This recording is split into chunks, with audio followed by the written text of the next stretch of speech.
100 morts. C'est le bilan avancé par les autorités vénézuéliennes après l'opération américaine du 3 janvier.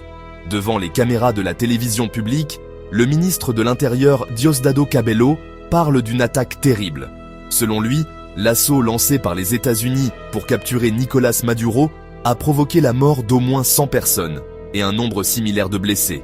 Un chiffre encore provisoire, insiste-t-il, mais déjà lourd. L'opération a duré 2 heures et 28 minutes. Elle s'est soldée par l'arrestation et l'exfiltration du président vénézuélien vers les États-Unis où il doit être jugé. Donald Trump l'accusait d'être à la tête d'un cartel et de diriger un narco-État. Caracas parle, elle, d'un enlèvement et d'une violation flagrante du droit international. Jusqu'ici, l'armée vénézuélienne n'avait communiqué que partiellement. Une liste de 23 noms a été publiée.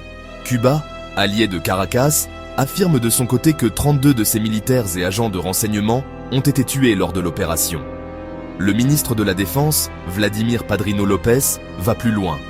Il accuse les forces américaines d'avoir assassiné de sang-froid le dispositif de sécurité du président. Il évoque aussi des frappes ayant touché des zones résidentielles, sans confirmer officiellement la présence de victimes civiles. À Washington, le discours est tout autre. Donald Trump s'est vanté d'une opération sans perte militaire. Pourtant, plusieurs médias américains évoquent au moins 7 soldats blessés, certains touchés par balle lors de l'intervention dans la résidence présidentielle. Un hélicoptère aurait également été endommagé. Dans les rues de Caracas, l'atmosphère reste lourde.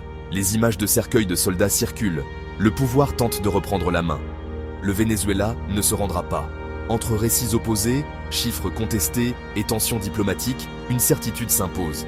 L'arrestation de Maduro n'a pas clos la crise. Elle l'a fait entrer dans une phase plus sombre, plus violente et suivie de près par le monde entier.